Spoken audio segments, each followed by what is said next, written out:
नमस्कार, मैं हूँ राजश्री शर्मा। दिन भर की खबरों में सबसे पहले नजर डालते हैं आज के मुख्य समाचारों पर। महाशिवरात्रि पर्व पर महाकालेश्वर मंदिर में उमड़ा भक्तों का सैलाब। वरिष्ठ एवं कनिष्ठ सहायक के पद स्थानांतरण का विरोध। सुनवाई नहीं होने पर 2 मार्च तक बंद रहेगी मंडी। उच्च स्तरीय बैठक में निर्णय। चौथे दिन भी नहीं हुई कृषि जिन्सों की पोलिंग। जिले में 39 परीक्षा केंद्रों पर होगी रीट परीक्षा। 37,831 अभ्यर्थी पंजीकृत।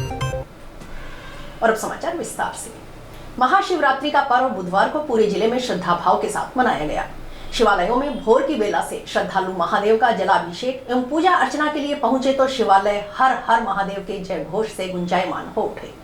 भक्तों ने विधि विधान के साथ पूजा अर्चना की। श्रद्धालु एक हाथ में गंगा जल तो दूसरे में बेलपत्र, धतूरा सहित पूजा अर्चना की अन्य सामग्री की थाली लिए मन में भक्ति और श्रद्धा के साथ साथ बम बम भोले हर हर महादेव के जय घोष के बीच भगवान महादेव का पूजन करने के लिए शिवालयों में पहुंचे और जलाभिषेक किया।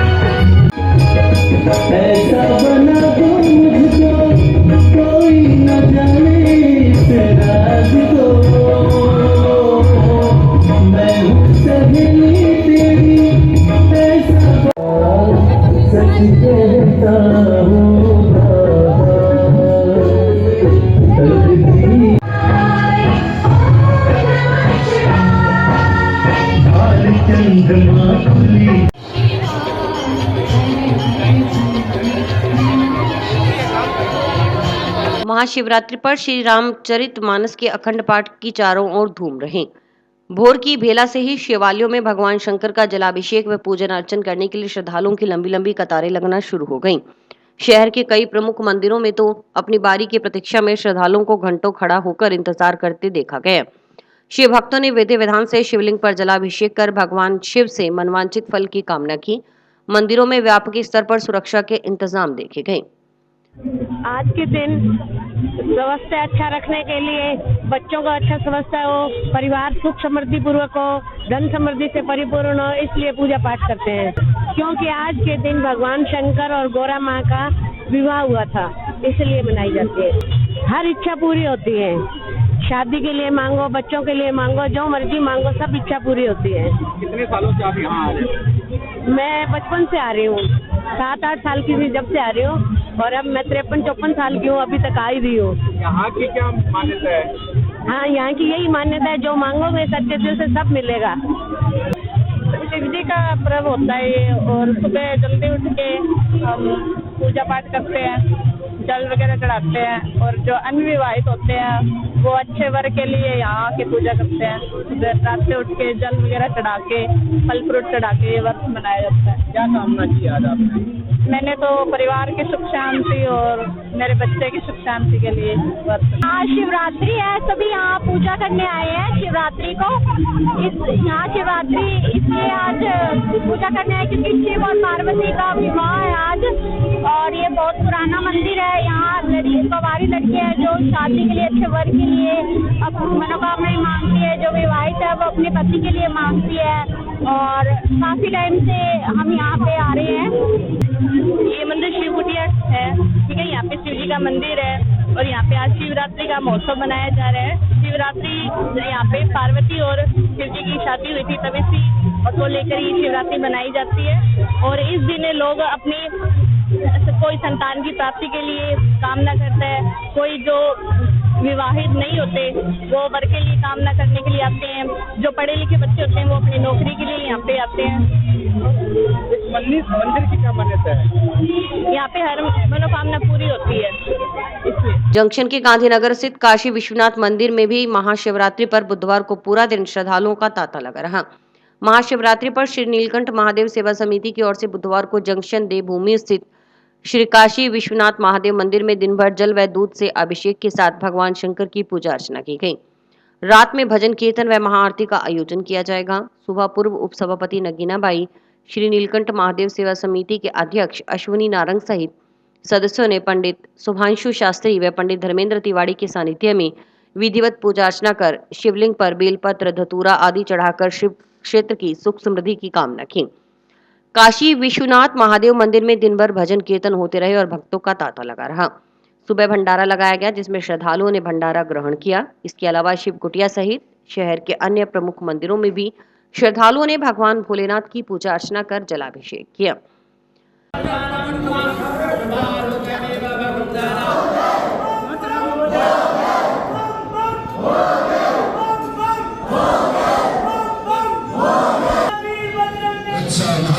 जंक्शन के वार्ड 52 सुरेशिया स्थित शिव पार्क में बने शिव कुटिया में भी पूजा अर्चना के लिए दिन भर श्रद्धालुओं का जमावड़ा रहा। इस मौके पर पंडित चंद्रमोहन शर्मा, पूर्व पार्षद मनोहर लाल सिंधी, विपिन शर्मा, नारायण दास, अजीत कुमार आदि श्रद्धालु मौजूद रहे। पूर्व पार्षद सिंधी ने बताया कि हिंदू धर्म में महाशिवरात्रि के दिन विधि विधान से भगवान शिव की पूजा करने पर संकटों से मुक्ति मिलने और मनोकामनाएं पूर्ण होने की मान्यता है। हर साल फाल्गुन महीने के कृष्ण पक्ष की चतुर्दशी को महाशिवरात्रि का पर्व मनाया जाता है। इस दिन भगवान शिव और माता पार्वती का विवाह हुआ था, इसलिए यह दिन बहुत पवित्र माना जाता है।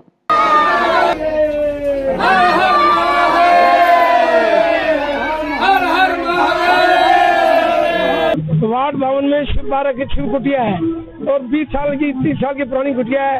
इसमें लोगों की मनोकामना पूरी होती है। जिस आदमी ने अपनी मनोकामना मांगी वो उसकी आज तक पूरी हुई है।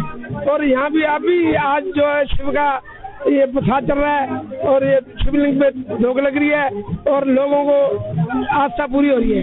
हम भी ये कहते हैं ले आए और अपनी आस्था पूरी करें, इस शिव मंदिर की महिमा आगे तक जाए।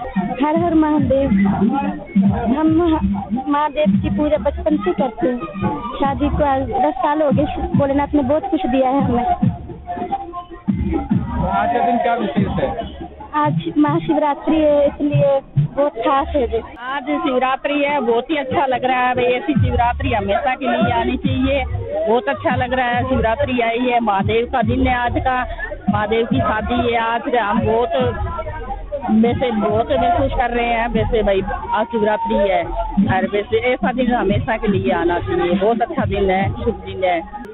जैसा कि सबको पता है कि आज महाशिवरात्रि का दिन है और यहाँ पे सभी की मनोकामनाएं जो है पूरी होती है और सभी इस मंदिर में जैसे कि आते हैं, सभी की मनोकामनाएं पूरी होती है। आज के दिन इतना महत्वपूर्ण है कि जैसे शिव और पार्वती का आज का दिन शादी हुआ था, इसलिए आज के दिन को बहुत महत्वपूर्ण माना गया है।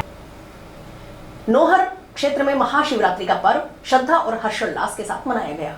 इस मौके पर शिवालयों में दिन भर श्रद्धालुओं की भीड़ लगी रही। मंदिरों में बम बम भोले के जयकारी गूंजते रहे। महिला पुरुष किशोरियों ने विशेष पूजा अर्चना की। यहाँ के मुख्य कल्याण द्वार में श्रद्धालुओं की ओर से विशेष भंडारे का भी आयोजन किया गया, जिसमें अनेक श्रद्धालुओं ने पहुंचकर प्रसाद ग्रहण किया। इसके अलावा भी क्षेत्र के विभिन्न मंदिरों में दिन भर श्रद्धालुओं की भीड़ लगी रही। राजस्थान अध्यापक पात्रता परीक्षा रीट 2024 के सफल एवं सुचारू संचालन के लिए प्रशासन की ओर से तैयारियां पूर्ण कर ली गई है। यह परीक्षा 27 एवं 28 फरवरी को आयोजित की जाएगी।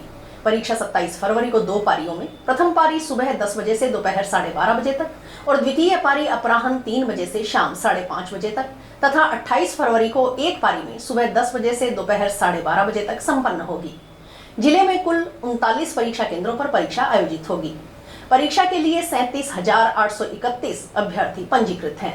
27 फरवरी को प्रथम पारी में L1 के 12,138 परीक्षार्थी, दूसरी पारी में L2 के 12,850, जबकि 28 फरवरी को प्रथम पारी में L2 के 12,843 परीक्षार्थी पंजीकृत हैं।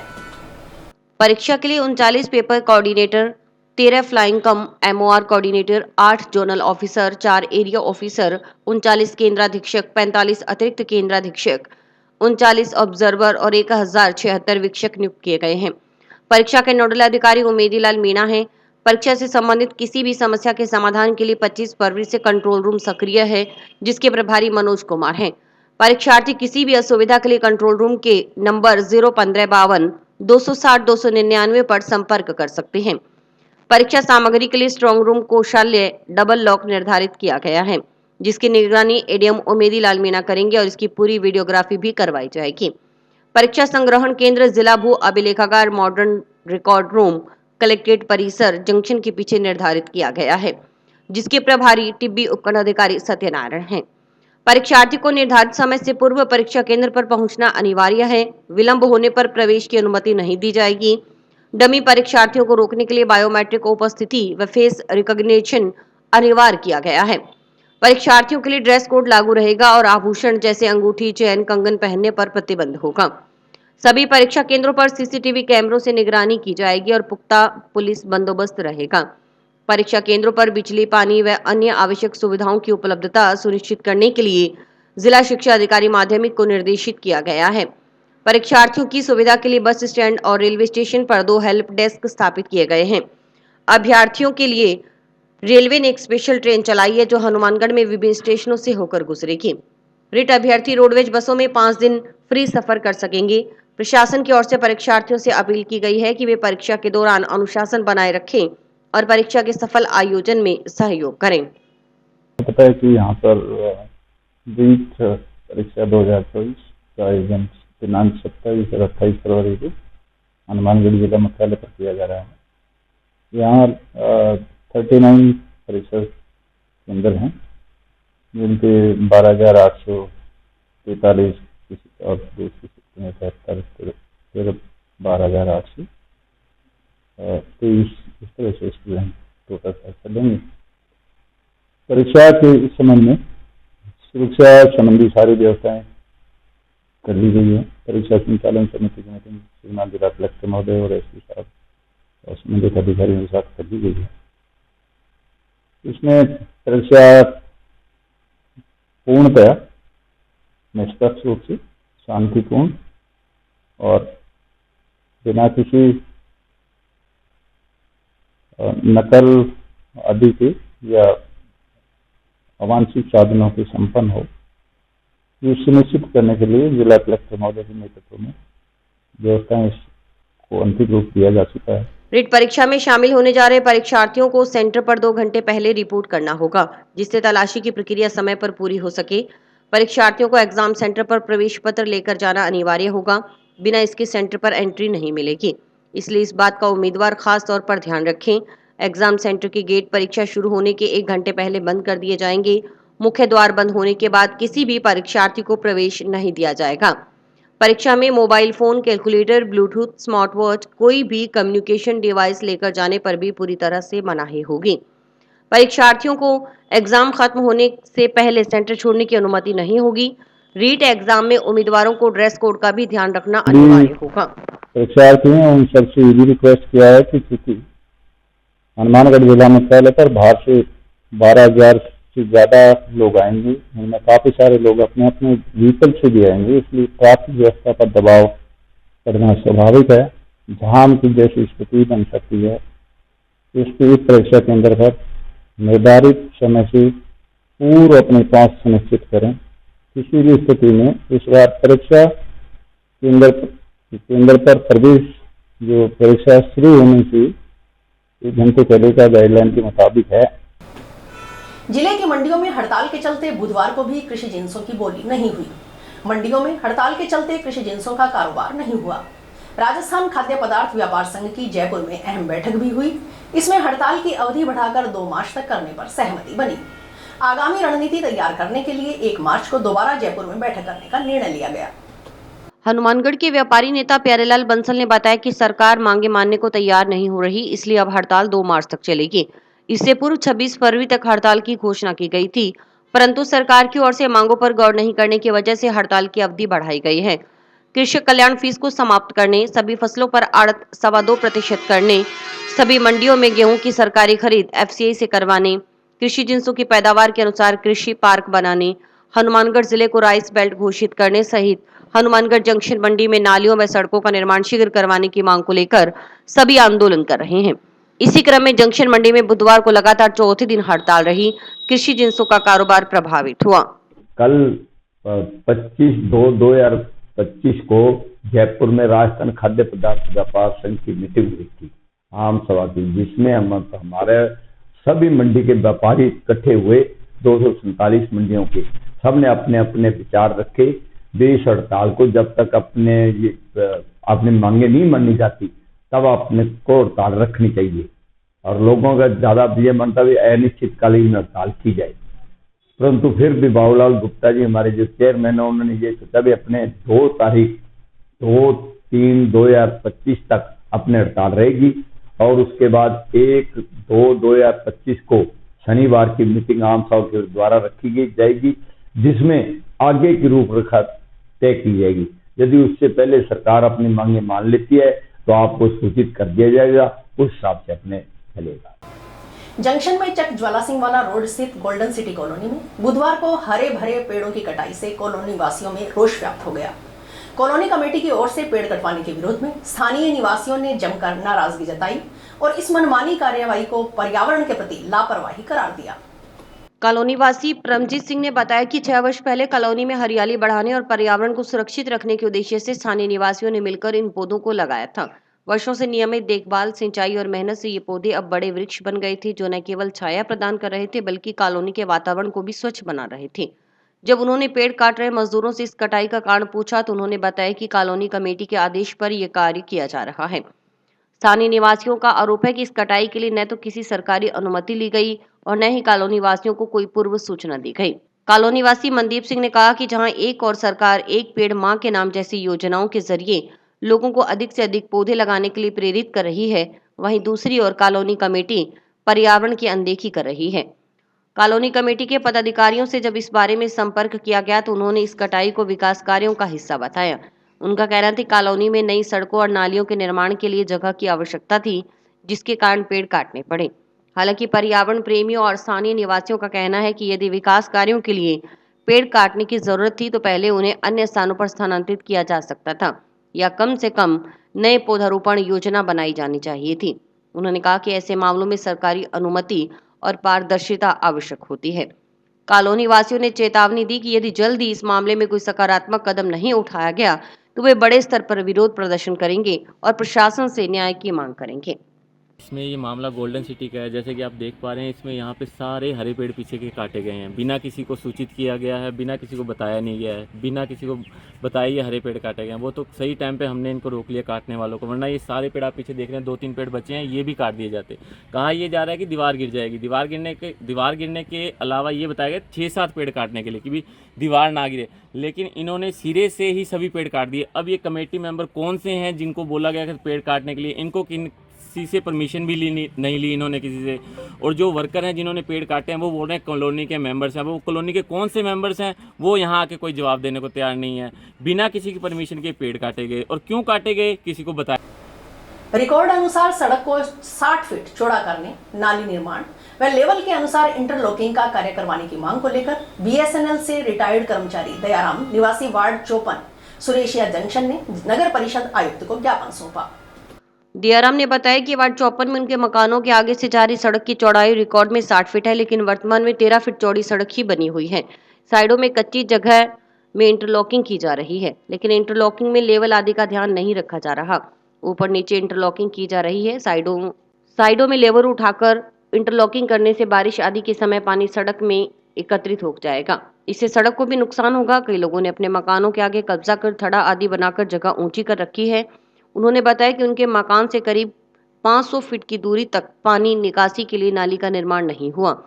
अगर नाली का निर्माण हो तो बरसाती पानी सहित घरों से निकलने वाले पानी की निकासी हो सकेगी, अन्यथा पानी सड़क पर भरने से सड़क सुरक्षित नहीं रहेगी। इसके अलावा करीब 2-2 माह तक सफाई कर्मचारी नालियों की सफाई करने नहीं आते। उन्होंने बताया कि इस समस्या के समाधान के संबंध में प्रशासनिक व नगर परिषद अधिकारियों को लिखित में अवगत करवाया गया, लेकिन कोई कार्रवाई नहीं हुई। बताया गया कि वीर सिंह के घर से लेकर 100 फीट सड़क तक इस रोड की चौड़ाई 60 फीट है। इस चौड़ाई को पूरा रखते हुए इंटरलॉकिंग की जाए। पूर्व में बनी हुई 13 फीट चौड़ी सड़क को 60 फीट किया जाए। घरों के आगे किए गए कब्जे तोड़कर उस जगह को लेवल में किया जाए।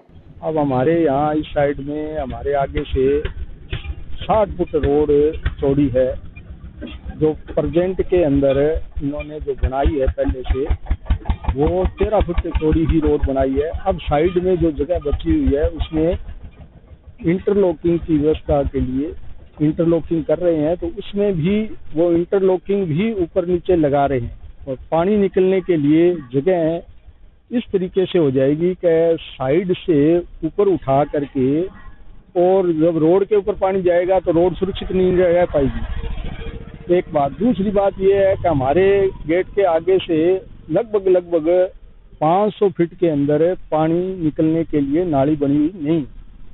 अब वो जो नाली है वो 500 फुट बना दे तो क्या है कि कहीं ढाल रखे, कहीं कुछ भी रखे, तो वो पानी क्या है, बरसात का है, वो उसके अंदर चला जाएगा। नहीं तो क्या है कि रोड सुरक्षित नहीं रह पाएगी, वो सारा पानी रोड के ऊपर ही जाएगा। संतुष्टि इसलिए नहीं है कि वो जो हमारे पास में हमारे जो दूसरे जो लोग हैं वो क्या है कि अपने आगे जो बना रखा है ऊंचा थड़ा बना लिया कोई बात नहीं, लेकिन क्या है कि उसके आगे और भी कब्जा करके ऊंचा बना रखा है जहाँ इंटरलॉकिंग होनी है। अब उसको तो तोड़ करके और बराबर करवाया जाए। अमलानी को मैंने कहा था, लेकिन अमलानी तो कभी आता ही नहीं है। अब क्या है, साइड पे आकर के देखता नहीं है भाई वो किसी रोड कैसे बन रही है, लॉकिंग कैसे हो रही है। पहले रोड बन रही थी या पानी की पाइप डल रही थी, उसमें भी मैंने अमलानी को कहा था, लेकिन वो नहीं आए। वार्ड के निवर्तमान पार्षद सुनील अमलानी के अनुसार भारत में कोई भी सड़क ले लें, अगर रिकॉर्ड में कोई सड़क 100 फुट की है तो वह 100 फुट की बनी हुई नहीं मिलेगी। वार्ड 54 में 60 फीट की रोड रिकॉर्ड में है। 60 में से 22 फीट में कारपेट सड़क का निर्माण किया हुआ है। 10 से 12 फीट की दोनों साइड में इंटरलॉकिंग करवाई जा रही है। मौके पर 45 फीट की रोड बनी हुई है। नाली निर्माण सहित वार्ड में शेष अन्य कार्य पूर्ण करवाने के प्रयास किए जा रहे हैं। ये 60 फुट की रोड है और बार में जो इनके द्वारा ये शिकायतें की जा रही हैं, 60 फुट की रोड में 22 फुट की सड़क कारपेट का निर्माण किया हुआ है और 10-10, 12-12 फुट की साइडों में इंटरलॉकिंग है। 45 फुट की रोड बनी हुई है, जिससे कि मैं तो 45 फुट की रोड को कम मानता नहीं। हाँ, बाकी जो अगर नाली की कोई दिक्कत आ रही है तो वो देखो जी, हम प्रयास कर रहे हैं। समाचार अभी और भी है, देखते रहिए स्काई चैनल। नमस्कार दोस्तों, मैं डॉक्टर निधि डोमेवाले फोकस नागपाल आई हॉस्पिटल से, जो 40 साल से आँखों की बहुत अच्छी सर्विस दे रहा है। आपको ये बताते हुए मुझे खुशी हो रही है कि अब चश्मा निकालने का ऑपरेशन जो लेज़र द्वारा किया जाता है, जिसे लेसिक कहते हैं, वो यहाँ पर शुरू हो चुका है। लेसिक यानी लेज़र द्वारा आपके आँख का चश्मे का नंबर हटाया जाता है। ये चश्मे का नंबर हटाने के लिए लेज़र किरणों का प्रयोग किया जाता है। हमारे यहाँ हनुमानगढ़ में आधुनिक तकनीक की मशीनें हैं जो FDA अप्रूव्ड है, जो आपकी आंखों के लिए बहुत सुरक्षित है। बिना नुकसान के आपका चश्मे का नंबर हट जाएगा। लेसिक ऑपरेशन से मरीज को घबराने की कोई ज़रूरत नहीं है, क्योंकि इस ऑपरेशन में आपको आँख में कोई टीका लगवाने की ज़रूरत नहीं है। हम आँख को एक ड्रॉप यानी एक दवाई के द्वारा सून करेंगे, उसके बाद आपका ऑपरेशन होगा, जो कि 10 से 15 मिनट में हो जाएगा। चलो आए, लेसिक ऑपरेशन के द्वारा अपनी नई जिंदगी की शुरुआत करें और चश्मा से मुक्त हो। पार्वती काली सिंध चंबल लिंक परियोजना के अंतर्गत द्वितीय चरण के कार्यों के लिए भूमि अवाप्ति अधिकारी कार्यालय खोलने के लिए जल संसाधन उत्तर संभाग हनुमानगढ़ से वरिष्ठ सहायक एवं कनिष्ठ सहायक के पदों में स्थानांतरण करने का विरोध शुरू हो गया है। इस संबंध में सिंचाई विभाग के कर्मचारियों ने बुधवार को all Rajasthan irrigation ministerial staff association के बैनर तले जल संसाधन विभाग के अतिरिक्त मुख्य सचिव के नाम जल संसाधन उत्तर संभाग हनुमानगढ़ के मुख्य अभियंता को ज्ञापन सौंपा।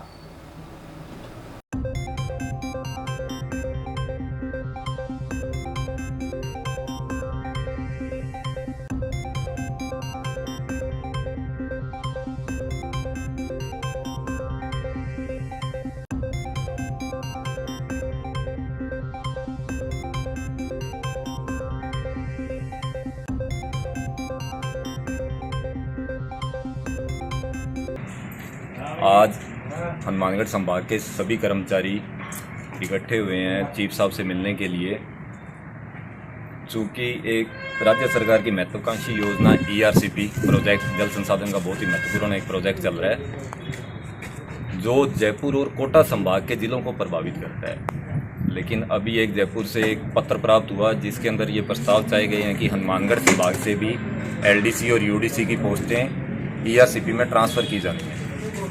उस पत्र के विरोध के अंदर आज सभी कर्मचारी इकट्ठे हुए हैं और कर्मचारियों का यही मानना है कि हमारे इस हनुमानगढ़ संभाग से ERCP परियोजना का दूर दूर तक कोई लेना देना नहीं है। तो इस वजह से हमारे यहाँ से कोई भी पोस्ट ERCP में ट्रांसफ़र नहीं होनी चाहिए। अपितु ये भी मांग की गई है कि हमारे जोन की जितने भी रिक्त पद हैं एलडीसी के 50% पद रिक्त पड़े हैं, वो सारे पद जल्द से जल्द भरवाए जाएं और ईआरसीपी के लिए नए पदों का सृजन किया जा सके, जिससे नए बच्चों को रोजगार प्राप्त हो।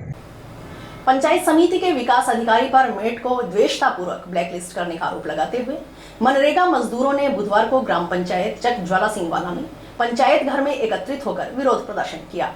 इस संबंध में गुरुवार को मनरेगा मजदूरों की ओर से जिला परिषद के मुख्य कार्यकारी अधिकारी को ज्ञापन सौंपकर मेट को आरोप मुक्त करने व दोषी अधिकारी के खिलाफ कार्रवाई करने की मांग की जाएगी। श्रवण कुमार के अनुसार वह मनरेगा में मेट के पद पर ग्राम पंचायत चकज्वाला सिंह वाला में कार्यरत है। उसकी ओर से अपनी ड्यूटी का निर्वहन पूरी ईमानदारी और कर्तव्य निष्ठा के साथ किया जा रहा है। उसकी ओर से 24 फरवरी को मनरेगा कार्यस्थल पर सुबह से शाम तक मौजूद मजदूरों की फोटो खींचकर लगाई गई। श्रवण कुमार ने आरोप लगाया कि विकास अधिकारी की ओर से बिना कोई मौका निरीक्षण व जांच किए द्वेषता भाव से उसे ब्लैकलिस्ट कर दिया गया है, जो न्यायोचित नहीं है। उसका भविष्य जानबूझकर अंधकार में कर दिया गया है। श्रवण कुमार ने मांग की कि संबंधित ग्राम पंचायत में उस दिन मौजूद मनरेगा मजदूर जिनकी फोटो लगी हुई है जांच की जाए। उसके खिलाफ द्वेषता रखते हुए ब्लैकलिस्ट करने वाले दोषी अधिकारी कर्मचारियों के खिलाफ कार्रवाई की जाए और उसे आरोप मुक्त किया जाए। वहीं इस संबंध में पंचायत घर के सामने मनरेगा कर्मियों ने एकत्रित होकर विरोध दर्ज कराया। सवेर 9 वजे तो लैके 9 वजे ਦੀ ਲੇਬਰ ਇੱਥੇ ਬੈਠੀ ਹੈ। ਸਾਰੇ ਆਪਦਾ ਘਰ ਛੱਡ ਬਾਹਰ ਛੱਡ ਕੇ ਆਏ ਵੇ ਇੱਥੇ। ਮੈਂ ਵੀ ਮੇਟ ਹਾਂ। ਕੋਈ ਕਰਮਚਾਰੀ ਇੱਥੇ ਨਹੀਂ ਪਹੁੰਚਿਆ।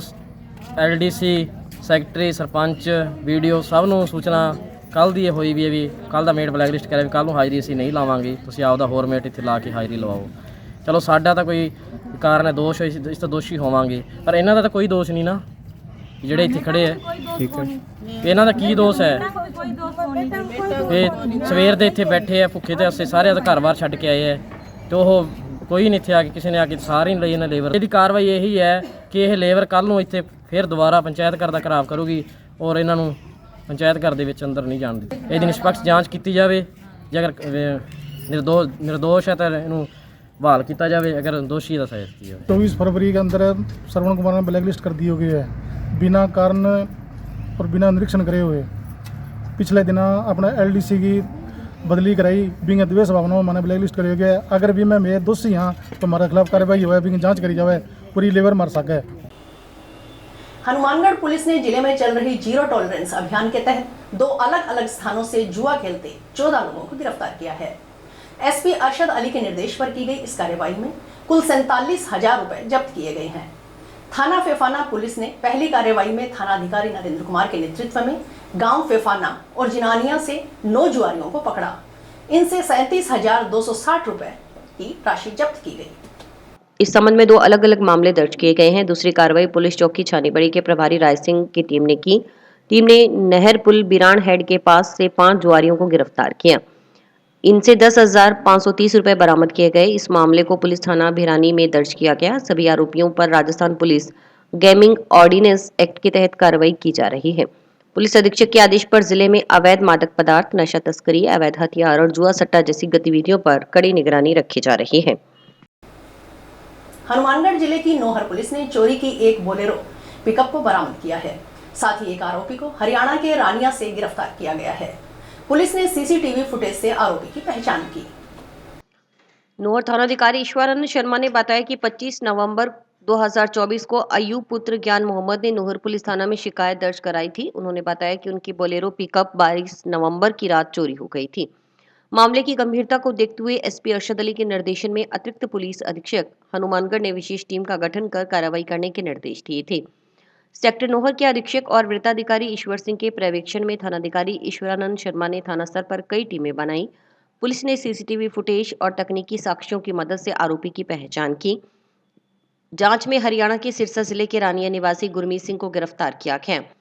चोरी की गई पिकअप भी बरामद कर ली गई है। इस मामले में head constable Pratap Singh, constable Bhagirath Lal, Mewa Singh और रमेश कुमार की टीम ने काम किया। पुलिस मामले की आगे जांच कर रही है। और इसी के साथ समाचार समाप्त हुए। रोजाना देखते रहिए समाचार। नमस्कार।